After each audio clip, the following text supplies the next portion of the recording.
2014 నుంచి 19 వరకు మన ఆంధ్రప్రదేశ్లో ఎంత అభివృద్ధి జరిగిందో, 19 నుంచి 24 వరకు ఏం జరిగిందో అన్నీ కూడా మీ అందరికీ తెలిసినవి. కానీ 2019 నుంచి 24 వరకు మన గౌడ కమ్యూనిటీయే బాగా దెబ్బతింది. ఆ కమ్యూనిటీ అంతా కూడా ఏకతాటిపై తీసుకురావడానికి గురుమూర్తి అన్న కానీ, రేఖా సుధాకర్ గౌడ అన్న కానీ ప్రతి సమస్య ఉన్న చోటికి, ఏ జిల్లాలో అయితే సమస్య ఉందో ఆ జిల్లాలో కలుగిరి కార్మికులు ఏ ఇబ్బందులు పడుతున్నారో ప్రతి చోట కూడా అక్కడ తెలుసుకోవడం, అక్కడ ఉన్నవారిని ఎలక్ట్ చేసి అక్కడ కళ్ళు అమ్ముకోవడానికి ఇబ్బంది పడుతున్నారు, కరోనా టైంలో కూడా మా గౌడర్ని టార్గెట్ చేసి ఇబ్బంది పెడుతున్నారు అని అక్కడ అధికారులతో మాట్లాడటం. కానీ మా వంతుగా ఎక్కడ ఏ సమస్య వచ్చినా, మా దృష్టికి వచ్చినా లింగోడ్ కలుగిరి కార్మిక సంఘం తరఫున ఎక్కడ ప్రతి ఏ జిల్లాలో ఏ సమస్య ఉన్నా కూడా మాట్లాడి చేశాం. ఐడి కార్డులు కావచ్చు, పడిపోయిన వారు ఎక్సైజ్ కానీ అప్పుడు ఇప్పుడు కూడా మన కలుగిరి కార్మిక సంఘం కోసం ప్రతి క్షణం అనుక్షణం మా దృష్టికి ఏ సమస్య వచ్చినా కూడా అన్ని కూడా పరిష్కరించే విధంగా, ఏ విధంగా అయితే ఎవరిదైతే దృష్టి తీసుకెళ్లాలో వాళ్ళ దగ్గర తీసుకెళ్లి మీరు మాకు తెలియపరిస్తే మేము పెద్దలు దృష్టి తీసుకెళ్లి చేయించే విధంగా చేస్తున్నాం. ఇప్పుడు కూడా చాలా వరకు కూడా ఎక్స్ప్రెస్ పడిపోయి చెట్టు మీద పడిపోయి 19 నుంచి 24 వరకు మరణించిన వారు కానీ, మంచానికి పరిమితమైన వారు పడిపోయిన వారు కానీ చాలా పెండింగ్ లో ఉన్నవి.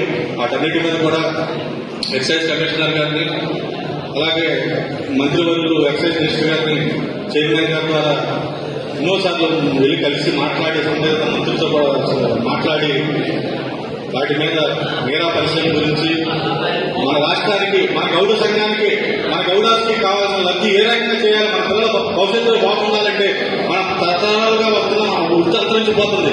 ఈ దీన్ని వృత్తి మనుడు కొనసాగించాలంటే ఏ రకంగా చేయాలని చెప్పి మేరా పరిశ్రమ ద్వారా వాటి ఉత్పత్తుల్ని మనం మన రాష్ట్రంలో గవర్నమెంట్ ద్వారా ప్రత్యేకంగా బోర్డు ఏర్పాటు చేసి గవర్నమెంట్ ద్వారా చేపిస్తే మన బిడ్డలకి ప్రతి ఒక్కరు ఆడవారు కావచ్చు, మగవారికి కావచ్చు, అందరికీ మనకి అన్నది ఒక ఎంప్లాయ్మెంట్ ఉండే దిశగా చైర్మన్ గారు అంతా ఆలోచించి చేస్తున్నాము.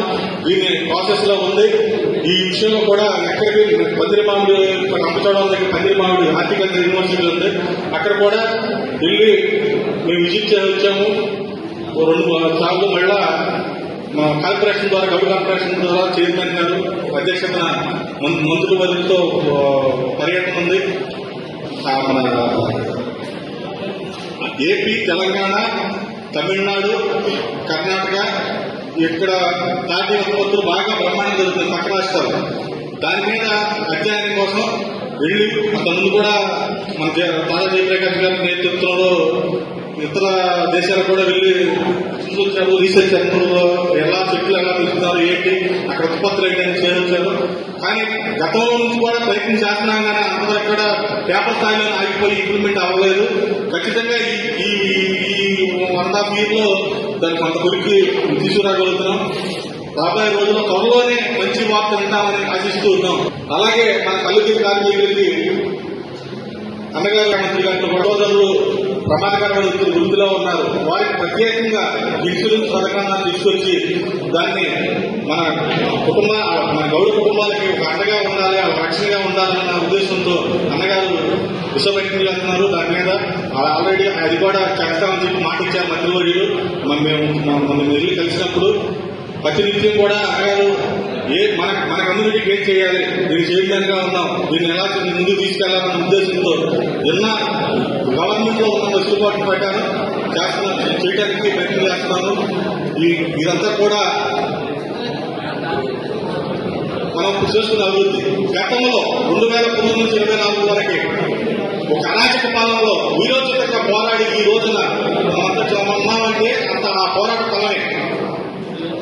నారా లోకేష్ గారి పిలుపు మేరకు భోగాల పాదయాత్రలో అన్నగారు కూడా చెప్పారు. అప్పుడు రేఖాన్న మీరందరూ కూడా ఎక్కడ ఏ జిల్లా చెప్తే ఏ మండలానికి వస్తే ఆ మండలానికి మన కలుగిరి కార్మికులందరూ కూడా వెళ్ళి మోకులతో ప్రదర్శన చేస్తూ మనకున్న సాధక బాధలన్నీ కూడా అందరూ కూడా ఒక కమిటీగా వెళ్ళి ఒక మెమరాండంగా ఇవ్వండి, 10 చోట కూడా కమ్యూనిటీ వైద్య మీటింగ్లు ఉన్నాయి అని చెప్పారు. మేము కూడా ఆ రోజున అన్నగారు చెప్పడం, అలాగే తిరుమూర్తి అన్నగారు కూడా చెప్పడం, తిరుమూర్తి గారు అన్నగారితో పాటు మేము కుప్పంలో యువగోళం పర్యాలు స్టార్టింగ్ 3 రోజులు కూడా 3 రోజులు నా అక్కడ ఉండి అవన్నీ కూడా మనవాళ్ళతో కూడా మేమంతా కూడా ఆ కార్యక్రమం పాల్పంచుకుని అలాగే వీలైనప్పుడల్లా యువగోళం పర్యాటనలో ఎక్కడికి వీలైతే అక్కడికి వెళ్ళి మీ చేయాల్సిన కార్యక్రమాలు చేశాము.